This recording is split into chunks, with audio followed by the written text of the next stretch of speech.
Yo les postes, on se retrouve avec Nono pour débriefer la défaite surprise de l'Argentine, l'Habit Céleste face à l'Arabie Saoudite d'Hervé Renard. On va un petit peu aussi parler du Danemark-Tunisie, les deux équipes qui font partie du groupe de l'équipe de France qui affronte l'Australie ce soir. Nono, est-ce la Coupe du Monde des surprises? L'Arabie Saoudite qui vient à bout d'une équipe favorite, normalement sur la Coupe du Monde, avec l'Argentine de Léo Messi. Quelle, on va dire, sensation tu as eu pendant ce match? Quel débrief tu peux faire de cette victoire surprise des hommes d'Hervé Renard? Hervé Renard, un spécialiste des surprises déjà, vainqueur de la Coupe d'Afrique avec la Zambie en 2012, vainqueur de la Coupe d'Afrique avec la Côte d'Ivoire en 2015. Qu'as-tu pensé de la prestation de l'Arabie Saoudite et du match assez catastrophique de l'Argentine? Sacha, on va commencer par le commencement. Contrairement à l'Iran, l'Arabie Saoudite, c'est une vraie équipe de football. Intensité, des bons joueurs de ballon, ça manie bien le ballon. Et une Argentine méconnaissable. Un Léo invisible, un Di Maria, un véritable fantôme. Paredes, c'était Paredes. Tout ce qu'on peut dire, victoire méritée de l'Arabie Saoudite.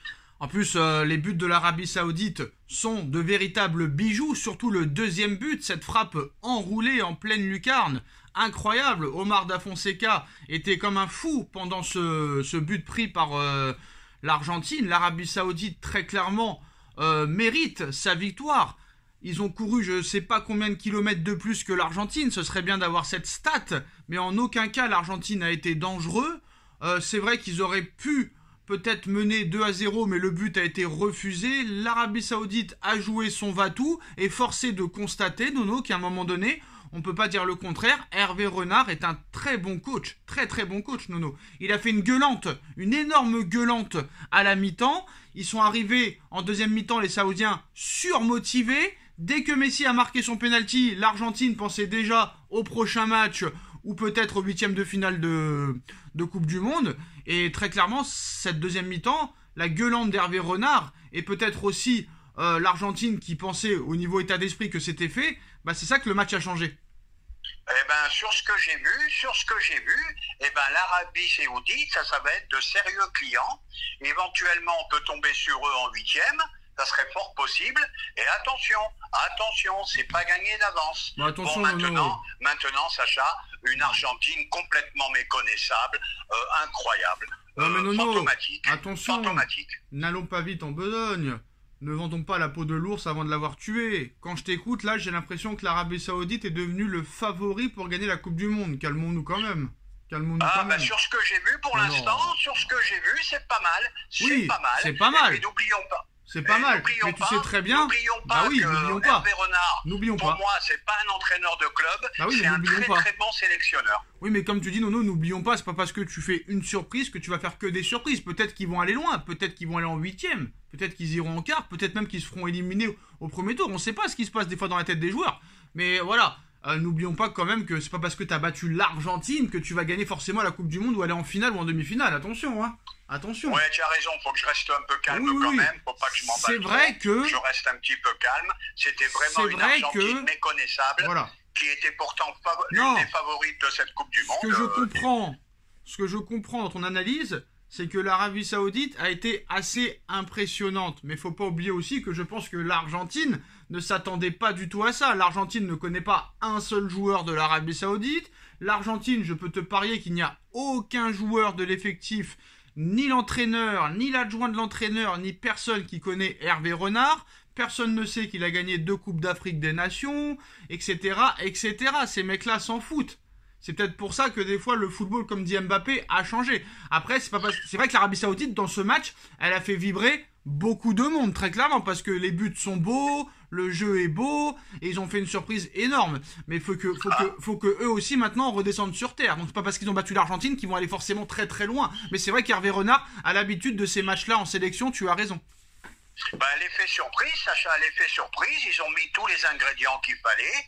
comme je le dis et je le répète, victoire méritée, mais je vais revenir un peu sur l'Argentine, mais alors beaucoup d'insuffisance, voilà, on retombe dans les mêmes travers, des joueurs en méforme, on les met quand même sur le terrain, style Di Maria, style Paredes, qui n'arrivent pas à s'en sortir à la Juve, voilà, c'est des erreurs qui payent cher, hein. Oui, parce qu'ils changent jamais leur effectif, et attention Nono, malgré lui, bon, ça va être un match très compliqué pour l'équipe de France ce soir, mais depuis le forfait de Karim Benzema, Diego Lugano, ancien défenseur du Paris Saint-Germain, et un joueur qui n'a pas filtré dans l'effectif, a dit que beaucoup de personnes étaient contents du départ de Karim Benzema et que maintenant ils ont une équipe de guerriers autour de Mbappé. Et je pense que ceux qui iront loin dans cette Coupe du Monde, c'est ceux qui auront changé très clairement leur effectif et qui ne prennent pas les mêmes joueurs depuis des années. Et peut-être que tous les blessures qu'a subi Deschamps là ces derniers jours seraient peut-être un bien pour un mal pour l'équipe de France, allez savoir. Eh ben, peut-être que tu as raison, Sacha. J'entends beaucoup de choses en ce moment. Qu'avec Benzema, tu gagnes pas, qu'avec Giroud, tu gagnes. Voilà, j'entends beaucoup de choses dans ce style-là. Donc, voilà, c'est possible. C'est possible que quelque part, il ne soit pas mécontent de la blessure de Benzema. Non, mais c'est ce que je t'explique, c'est que souvent, dans n'importe quelle sélection, quand tu renouvelles pas ton effectif et que tu prends le même effectif parce que soi-disant cet effectif a été très très loin dans la compétition précédente, après tu te tues dans la prochaine. Il y en a qui n'arrivent pas à renouveler leur effectif par peur de ne pas reprendre les mêmes parce qu'ils ont été champions du monde, mais on s'en fout en fait. Par contre là, avec toutes les blessures qu'il a, peut-être que tous ces joueurs là qui sont tout nouveaux vont peut-être se transcender, va savoir, tu sais pas. C'est possible, Sacha. Hein. Nous, on l'a fait par obligation parce que normalement, on partait avec un milieu de terrain, Pogba, Kanté, etc., plus Benzema. Là, tu te retrouves avec un nouveau milieu de terrain qui a tout approuvé, des joueurs qui vont donner à 100%. Pourquoi pas finalement. Après, je pense que ce soir, ça va être un match très compliqué pour l'équipe de France parce qu'on sait que l'Australie va jouer derrière. Ça va être un peu le style de l'Arabie Saoudite. Très clairement, ils s'en souviennent, en 2018, c'était très compliqué, donc attention. Là, en ce moment même, Mexique-Pologne. La Tunisie, Nono, la Tunisie qui a tenu en échec le Danemark, là aussi, c'est une petite surprise, hein. Une petite surprise, moi j'ai été déçu par le Danemark, des Tunisiens courageux, toujours pareil, comme tu dis toi, des guerriers qui ont tout donné, qu'on finit vraiment au bord des crampes. Bravo à la Tunisie. Et je crois qu'on n'est pas à l'abri de pas mal de surprises. Par exemple, l'Arabie Saoudite et la Tunisie ont réussi à faire ce que n'a pas réussi à faire le Sénégal hier. Et voilà, tout à fait. Par contre, Nono, je suis désolé parce que hier, il y a eu un article après notre vidéo. Ils ont parlé des arrêts de jeu pendant cette Coupe du Monde. Rien ne justifiait autant d'arrêts de jeu, même pendant Angleterre-Iran, Nono. Encore hier soir, comme on a fait la vidéo avant Pays de Galles, États-Unis, encore 12 minutes d'arrêt de jeu pendant le match Pays de Galles, États-Unis. J'ai regardé le match, il n'y a rien qui justifie 13 minutes ou 12 minutes d'arrêt de jeu. Et le match Argentine-Arabie Saoudite, encore 10 minutes d'arrêt de jeu, Nono. Hein. Donc à un moment donné, il va falloir nous expliquer. Hein. Il va falloir que la FIFA se mêle de cette histoire, parce que là, vraiment, les arrêts de jeu sont interminables. Je sais pas, il paraît qu'ils voulaient faire des matchs de 100 minutes il y a quelques mois, ça a été vite enlevé. Peut-être que voilà, leurs 100 minutes, ils sont là maintenant. Pour l'instant, ils sont là. On va voir là pour Mexique-Pologne combien il va y avoir d'arrêts de jeu.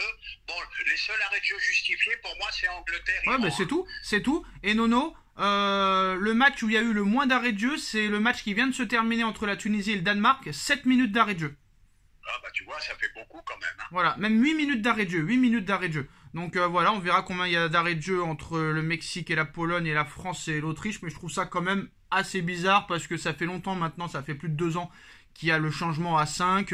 À part en Liga espagnole où on voyait des 10 minutes ou 11 minutes d'arrêt de jeu, que ce soit en Ligue 1, en Serie A, en Bundesliga, on n'a jamais vu ça. Donc c'est peut-être une nouveauté maintenant dans le football, Nono, on verra ce qui se passera, mais force aux parieurs qui vont parier parce que je peux vous dire que là, les matchs vont être interminables, Nono. Faut pas faire d'infarctus, hein, faut pas être malade du cœur, je te le dis, moi. Et voilà les postos, défaite de l'Argentine, favori de la Coupe du Monde avec le Brésil, avec d'autres équipes, qui subit la première défaite en un match face à l'Arabie Saoudite d'Hervé Renard. Dites-nous en commentaire ce que vous en pensez. Danemark tenu en échec face à la Tunisie en ce moment, Mexique-Pologne. Mexique-Pologne, et ce soir, bien sûr, on se retrouve pour le débrief France-Australie, les postos. Dites-nous en commentaire ce que vous en pensez, on like, on partage, on commente, on s'abonne. Merci Nono et à ce soir. Tchuss. Tchuss.